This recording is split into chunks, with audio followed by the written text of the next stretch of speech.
आज के इस वीडियो में अपन जिस क्वेश्चन के बारे में डिस्कस करने वाले हैं वो अपने के पास जेईई मेंस के 9 अप्रैल 2019 के शिफ्ट सेकंड का क्वेश्चन है, जैसा कि आप लोग देख पा रहे हैं। यहाँ पर देखिए आपने क्या दरखा है कि if coefficient of some 3 conjugative terms in the binomial expansion, एक हमारे पास बाइनोमियल एक्सपेंशन दे रखा है, ठीक है, in the ratio 2:15:70, then the average these 3 coefficient is. अपने पास इस तीनों के कोफिशिएंट का एवरेज हमें बताने हैं।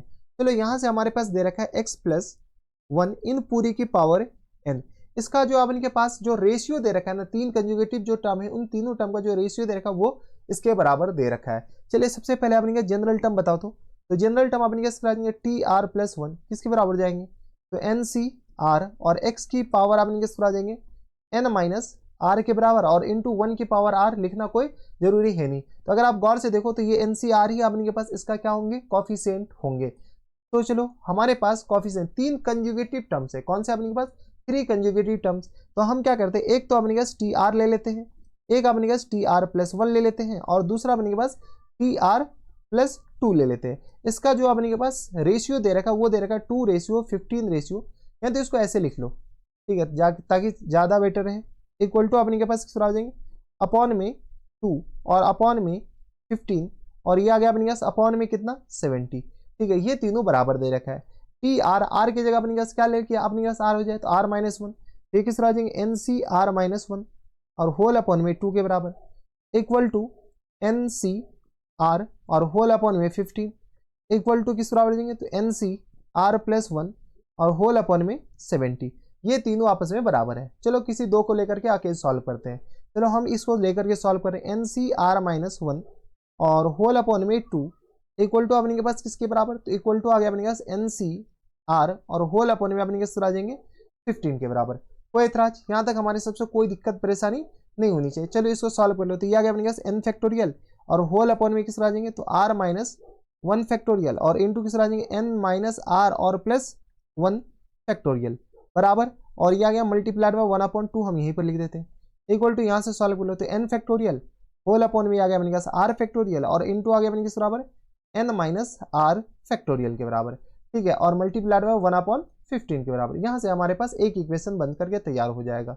चलो जो चीज़ कैंसिल आउट हो रहा है कैंसिल आउट कर लो, n गया, देखो r और ये r-1 जाएगा, यहाँ पर अपने पास r दे करके जाएगा, ठीक है। देखो ये वाले और ये वाले भी कैंसिल आउट होंगे, लेकिन यहाँ पर अपने पास n-r और +1 दे करके जाएगा, ठीक है। कोई दिक्कत परेशानी यहाँ तक नहीं चाहिए।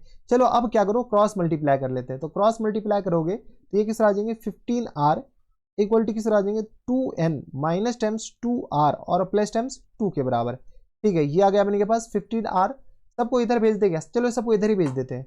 तो 2n और माइनस टाइम्स 15 और 2 17 17r के बराबर, और ये आ गया अपने पास प्लस टाइम्स 2 इक्वल टू आ गया 0 के बराबर।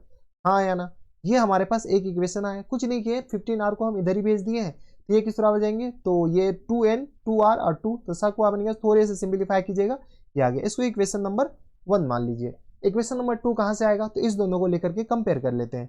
चलो इक्वेशन नंबर 2 के लिए हम क्या करते हैं, NCR और होल अपॉन में 15 इक्वल टू किस बराबर जाएंगे, तो NCR+1 और होल अपॉन में आई थिंक 70 था, ठीक है। तो ये आ गया अपने पास इसके बराबर, कोई दिक्कत परेशानी नहीं होनी चाहिए।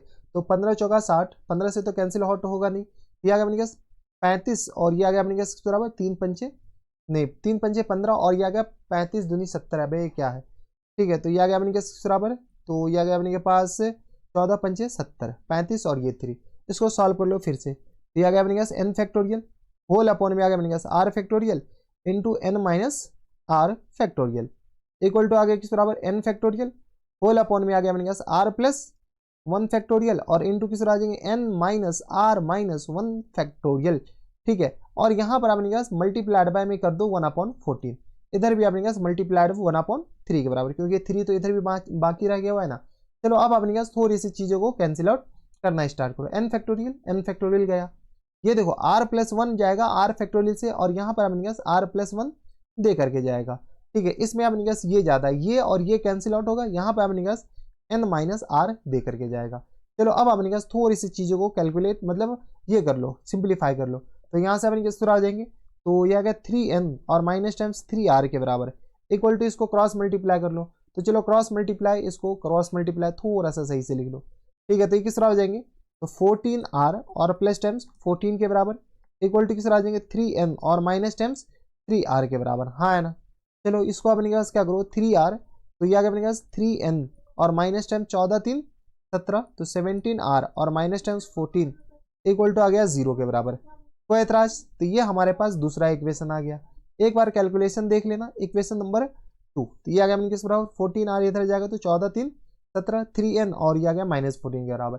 इक्वेशन नंबर 2 ये रहा, इक्वेशन नंबर 1 ये रहा। हमारे पास क्या करें कि सारे का एवरेज निकालना है, यानी हमें n तो निकालना ही पड़ेगा। तो n निकालने के लिए अपने के पास करे तो करे क्या, तो इक्वेशन नंबर 1 इक्वेशन नंबर 2 दोनों को सॉल्व कर लो।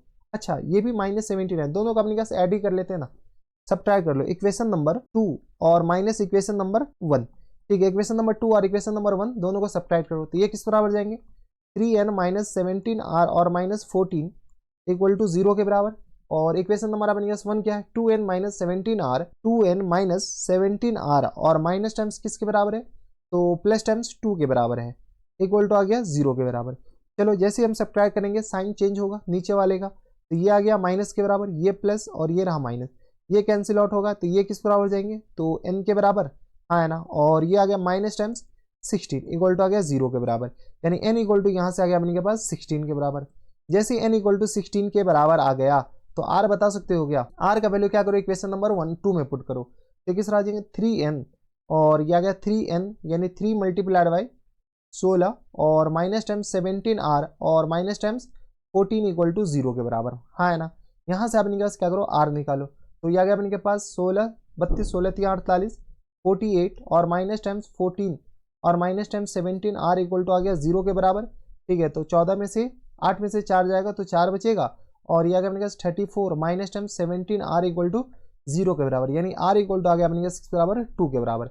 जैसे r इक्वल टू 2 के बराबर आ गया तो वो तीनों जो कंजुगेटिव टर्म्स है वो अपने के पास कौन से हो जाएंगे, तो पहला जो टर्म है अपने के पास NCr के बराबर, तो TR प्लस 1 इधर देख लो, तो NCr minus 1 comma NCr comma NCr plus 1, ये हमारे पास तीन कंजुगेटिव टर्म्स है। n की जगह अपने पास क्या आया है तो 16, तो ये आ गया अपने किस बराबर 16c कितना, तो 16c 1 के बराबर हो जाएंगे कॉमा 16c2 कॉमा 16c3, इसका अपने के पास एवरेज वैल्यू निकालने हैं। तो चलो फुल एंड फाइनल आंसर किस आ जाएंगे FNF अपने पास एवरेज वैल्यू यानी 16c1 16c2 प्लस 16c3, हाँ है ना, और होल अपॉन में 3, एवरेज वैल्यू यही तो होता है, तो 16c1 16 होता है प्लस टाइम 16c2 हम यहाँ पर लिख लेते हैं 16 और ये आ गया 15 और होल अपॉन में 2, तो दो ये आ गया अपने पास 2 8 16, तो ये आ गया अपने पास 15 को अपने पास 8 से मल्टीप्लाई कर लो, तो ये आ गया अपने के पास। अब कहोगे मालिक कैलकुलेटेड क्यों निकाल ली, क्योंकि हमें इधर भी मल्टीप्लाई करना है, तो किस आ जाएंगे 15 और मल्टीप्लाइड बाय कितना, तो ये आ गया 8 के। ठीक है, तो ये आ गया अपने पास 120 और प्लस टाइम्स इसको सॉल्व कर लो, तो 16 मल्टीप्लाइड बाय 15 और मल्टीप्लाइड बाय 14, ठीक है, और होल अपॉन में 3 2 1, ठीक है, तो ये आ गया अपने के पास 3 दूनी, ये आ गया 3 पंचे 15 और 2 8 16, 40 को अपने पास किससे मल्टीप्लाई कर लो, तो ये आ गया अपने पास 40 और मल्टीप्लाइड बाय अपने के पास 14, तो ये आ गया अपने पास 560 के बराबर, 560 के बराबर। कोई एतराज यहाँ तक नहीं होनी चाहिए। ठीक है, इसको अपने का जो सब कैंसिल आउट हो रहा है इसको हटाओ, ठीक है, और होल अपॉन में अपने पास आ गया 3 के बराबर। चलो सबको जोड़ दो, तो प्लस टाइम्स कितना आ गया अपने पास 120 और प्लस कितना आ गया 16, ये आ गया 696 डिवाइडेड बाई 3 के बराबर, इसको क्या कर दो डिवाइड कर दो 3 से, तो ये एवरेज वैल्यू आ गया अपने पास 232। This is the our correct answer. अब देखो 232 कौन से ऑप्शन में दे रखा है, तो 232 ऑप्शन नंबर अपने के पास डी में दे रखा है, यानी ऑप्शन नंबर डी के आ जाएंगे इनके फुल एंड फाइनल आंसर हो जाएंगे। कोई एतराज यहाँ तक हमारे हिसाब से कोई दिक्कत परेशानी नहीं होनी चाहिए। देखिए ये स्टेप बाय स्टेप आप कीजिए, ऑटोमेटिक आपके आंसर आ जाएंगे। तो ये थे हमारे पास जेईई मेंस के 9 अप्रैल 2019 के शिफ्ट सेकंड का क्वेश्चन था, आसान सा क्वेश्चन था, बढ़िया सा क्वेश्चन था। तो बस इतना ही इस वीडियो में। अगर आपको हमारे पढ़ाने का तरीका सही लग रहा हो तो प्लीज़ इस वीडियो को लाइक कर दीजिएगा, साथ में चैनल भी सब्सक्राइब कर लीजिएगा ताकि ऐसे इंटरेस्टिंग वीडियो आपको फ्यूचर में भी मिलती रहे। तो बस इतना इस वीडियो में, मैं आपसे मिलता हूं नेक्स्ट वीडियो में, तब तक के लिए stay happy, stay healthy and good bye.